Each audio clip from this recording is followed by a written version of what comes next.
Capítulo 4 de los fundamentos de la libertad. El capítulo lleva como título Libertad, Razón y Tradición. El título encuentra su razón de ser en el hecho de que el concepto de libertad fue utilizado tanto en Francia como en Inglaterra. Pero lo que se entendía por libertad de parte del pensamiento francés y lo que se entendía por libertad en el pensamiento británico fue completamente diferente.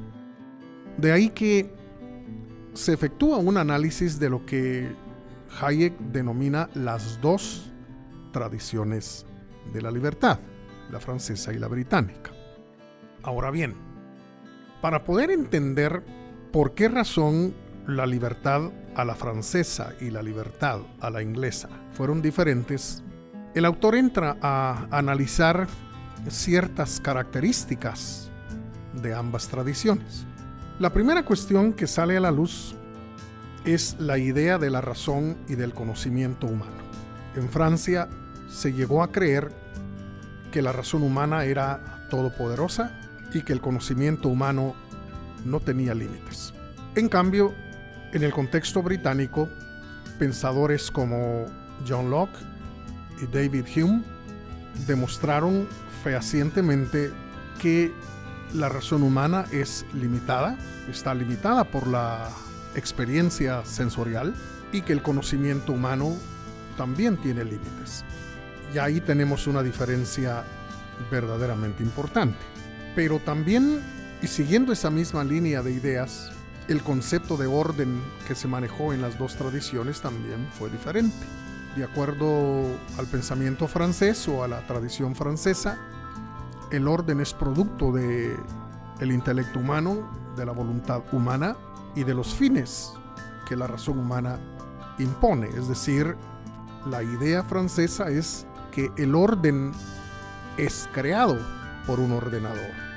Es decir, es el conocimiento del ordenador y los fines que el ordenador persigue lo que hace que se genere el orden. Es decir, que cada elemento esté en el lugar que le corresponde para poder lograr los objetivos que el ordenador quiere alcanzar.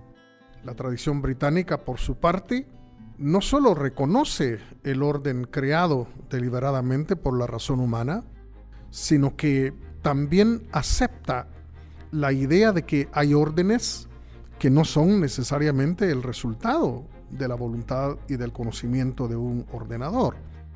Se les denomina órdenes de carácter espontáneo, es decir, órdenes que se autogeneran, órdenes que consisten simple y sencillamente en que los elementos van quedando, digamos, en su respectivo lugar, sin que necesariamente haya una voluntad ni una razón imponiendo o produciendo ese orden. Ejemplos, digamos, de los órdenes espontáneos abundan, pero uno de los ejemplos preferidos por nuestro autor Hayek es el ejemplo del lenguaje. Toda lengua es un orden, ¿verdad? Pero las lenguas no han sido creadas deliberadamente por nadie. Entonces, son claros ejemplos de cómo realmente los órdenes pueden surgir sin que haya necesariamente un ordenador. Entonces, las dos tradiciones se diferencian, por un lado, por su idea de la razón y del conocimiento, pero también por su idea del orden. En tercer lugar, Hayek señala que hay una diferencia también entre las dos tradiciones y que tiene que ver con las normas o con las leyes. Mientras que dentro de la perspectiva de la tradición francesa, toda ley, toda norma es producto de la voluntad de un legislador, dentro de la tradición británica, las leyes, las normas son realmente resultado de un proceso de descubrimiento, de ensayo y error. Estamos entonces aquí ante el llamado derecho positivo, generado precisamente por el pensamiento francés, y por otro lado, el llamado derecho consuetudinario, ¿verdad?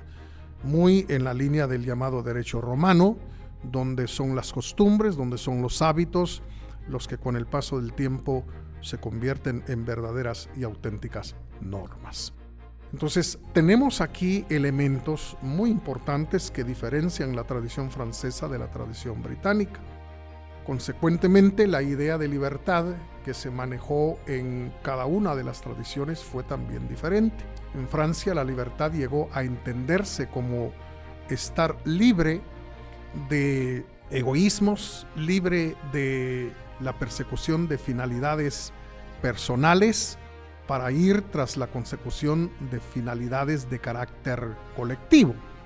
Esto significa pues una renuncia, digámoslo así, a la libertad individual para enfatizar la denominada libertad colectiva, si es que tal cosa existe. Y desde la perspectiva británica, la libertad llegó realmente a entenderse como la ausencia de la coacción arbitraria, el no estar sometido a la voluntad caprichosa de un tercero, sino más bien tener la capacidad y la posibilidad de perseguir nuestras propias metas personales, nuestros propios fines personales, en conformidad con nuestras propias valoraciones. El capítulo va terminando al hacer un énfasis entre lo que se considera verdaderamente moral y lo que se considera social, entre comillas. Y de nuevo aparece la diferencia entre las dos tradiciones, la francesa y la británica. Desde la perspectiva de la tradición británica, lo moral, es decir, lo que se acostumbra a hacer, lo que es un hábito realmente hacer, es lo que orienta la vida de los seres humanos y les permite convivir pacíficamente en sociedad. Es lo único realmente que tendríamos que obedecer para vivir en un orden pacífico, mientras que la tradición francesa ha terminado en enfatizar lo social, que uno debe tener en cuenta lo social, los resultados a nivel social, los efectos a nivel social, pero de nuevo aparece aquí la idea de que el conocimiento humano es completamente limitado. Ninguno de nosotros es capaz de prever todas las consecuencias que un acto pudiera tener en el contexto de toda la sociedad. No podemos definitivamente prever todo eso porque nuestro conocimiento es limitado. Y entonces tenemos definitivamente como orientación las normas de la moral tradicional que nos permiten no traer sobre los demás consecuencias negativas o perjuicios o daños. De tal manera que al evitar hacerle daño a otros, estamos definitivamente cumpliendo nuestros deberes y nuestras obligaciones, porque eso es lo mínimo y lo único también que se puede demandar de un ser humano si quiere vivir en paz con los demás. De tal manera que el capítulo nos conduce de nuevo a enfatizar los límites que la razón humana posee. De modo pues que la moral tradicional es la base, es el fundamento que permite que la razón humana opere.